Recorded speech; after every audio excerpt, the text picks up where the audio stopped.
Part 1. The Walking Tanks, February 28, 1997. North Hollywood, California. The sun is barely up over the San Fernando Valley. Most people are reaching for a second cup of coffee, but in a small parking lot, two men are putting on a uniform. It isn't a police uniform. It isn't even a soldier's uniform. It is something far more terrifying. Larry Phillips Jr. and Emil Srinu. To the world, they were failures. To the LAPD, they were the high incident bandits. But today, they are about to become legends of infamy. Imagine this. You are standing in the lobby of the Bank of America on Laurel Canyon Blvd. It's 9:17 a.m. The doors have just opened. Suddenly, the air changes. Two giants walk in. They aren't just wearing masks. They are covered from neck to toe in 40 pounds of homemade Kevlar armor. They aren't running. They aren't screaming like amateur thieves. They move with mechanical, cold precision. In their hands, AK-47s, illegally modified to fire fully automatic. One of them fires a burst into the ceiling. The sound isn't like a pistol. It's a rhythmic, metallic roar that shakes the building. Customers hit the floor. The air fills with gunpowder and ozone. Phillips and Srinu aren't just there for money. They are prepared for war. They have taken phenobarbital, a powerful sedative to keep their heart rate low and their hands steady. While the city is waking up, these two are already in a trance of violence. Outside, a patrol car cruises by. Two officers see the men enter. They radio it in, possible to 111 in progress. They think it's a standard robbery. They think they will set up a perimeter, negotiate, and go home for dinner. They have no idea their 9mm Berettas are about to be as useless as toy guns. They have no idea that for the next 44 minutes, the streets of Los Angeles will become a kill zone that no one, not the police, not SWAT, and not the viewers watching live will ever be able to unsee. The vault is open, the bags are filling, but the clock is ticking. And when Phillips and Srinu step back out into the bright California sun, they aren't looking for an escape route. They are looking for a fight. Part 2. The First Contact. 9:24 a.m. The bank doors hit open. Larry Phillips Jr. steps out first. To the police officers waiting behind their patrol cars, he doesn't look human. He looks like a shadow made of steel. He isn't running toward a getaway car. He isn't searching for a hostage. He stops. He plants his feet. He raises his rifle. Then the world explodes. The sound is unlike anything the LAPD officers have ever heard on the streets of Los Angeles. It isn't the sharp pop-pop of a handgun. It is a continuous, deafening roar. In seconds, Phillips unleashes a wall of steel. Armor-piercing rounds tear into police cruisers as if they are made of paper. Glass shatters. Metal groans. The air fills with the acrid smell of burning rubber and hot lead. The officers return fire.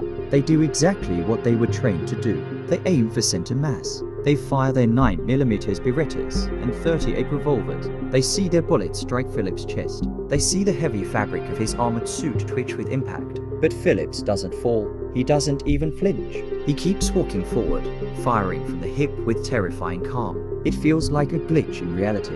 The police are hitting their target, but the target refuses to drop. One officer radios him, his voice cracking with disbelief.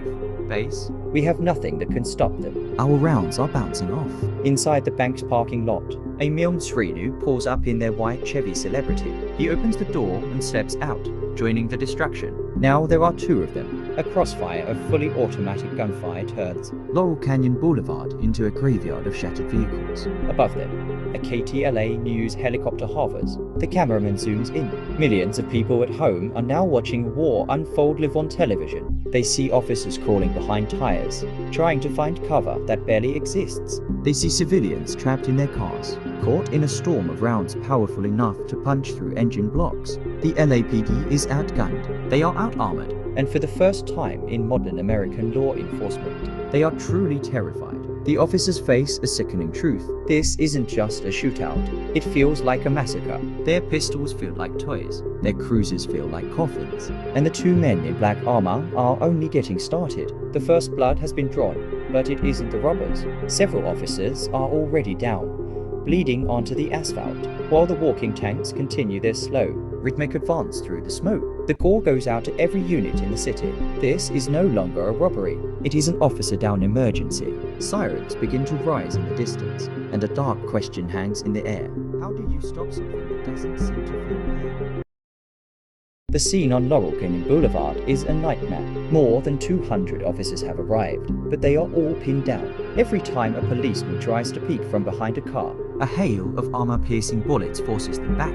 the sound of the AK-47S is relentless. It is a rhythmic, mechanical pounding that never seems to stop. The LAPD's standard body armor is designed to stop a pistol round.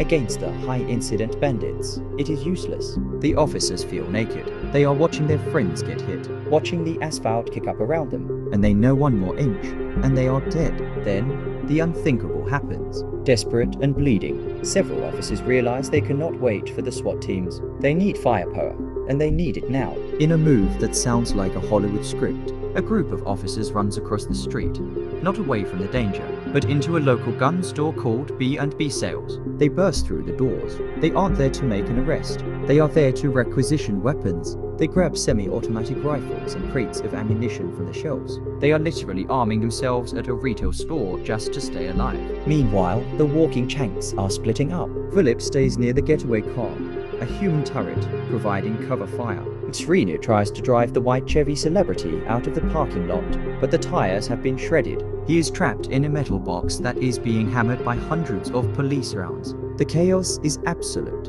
A local dentist's office is turned into a makeshift field hospital. Blood is smeared on the floors as wounded officers and civilians are dragged inside. Every siren in the San Fernando Valley is screaming, But they can't get close enough to help. The news cameras are still rolling. the world watches as an armored bank robber calmly changes a drum magazine. He isn't sweating. He isn't ducking. He stands in the middle of the street, reloading his weapon while 100 guns are pointed at him. It is an image of pure, cold defiance. The police commanders on the scene are making a terrifying choice. They are preparing to use a hijacked armored money Truck as a shield to rescue the wounded officers. trapped in the kill. So, it is a suicide mission. The air is thick with smoke. The sirens are drowning out the screams. The LAPD has spent millions on training, but today, They are betting everything on a gun store shelf and a borrowed armored truck. The gamble is set, the final confrontation is coming. and the streets of North Hollywood are about to run even redder. The air is heavy with the smell of death and burnt gunpowder. After 40 minutes of hell, the walking Chanks are finally breaking down. Larry Phillips Jr. is wounded. His thumb is shattered. His rifle, the weapon that held an entire city at bay, finally jams. He drops it with a cold, hollow look in his eyes. He doesn't surrender. He doesn't beg for mercy. Instead, he draws a handgun, presses it against his own chin, and pulls the trigger. As a police bullet strikes his spine at the exact same moment, The man who defied an army falls dead on the hot asphalt. But the war isn't over. Emil Srinu is still alive. He abandons the white Chevy and tries to hijack a passing pickup truck. But the driver flees with the keys. Trapped and surrounded, he takes his final stand behind the truck's open door. This time, the LAPD is ready. The SWAT teams have arrived. They don't aim for his armored chest anymore. They aim low. They fire underneath the vehicles, aiming at his unprotected feet and ankles. For the first time, the invincible giant screams. He falls to the ground, bleeding from 29 gunshot wounds to his legs. As he lies there, handcuffed and fading, the silence that follows is deafening. For 44 minutes, The sound of gunfire was the only heart rate of North Hollywood. now there is only the sound of sirens and heavy breathing. Srinu dies on the street before the ambulance can reach him. The two men who tried to steal a fortune ended up paying with the only thing they had left. The aftermath is staggering. 11 police officers and 7 civilians are wounded. Miraculously, no one but the 2 gunmen died. But the scars on the American psyche are permanent. This event changed everything. It was the birth of the militarist police. Because of these 44 minutes, Patrol officers across the United States, are now armed with the same. high-powered rifles and heavy armor that once made their enemies untouchable. The North Hollywood Shootout wasn't just a bank robbery. It was a wake-up call that rang out with 2,000 bullets. A day when the streets of Los Angeles became a battlefield. And the line between police and soldiers blurred forever. The war is over, but the world that followed will never be the same.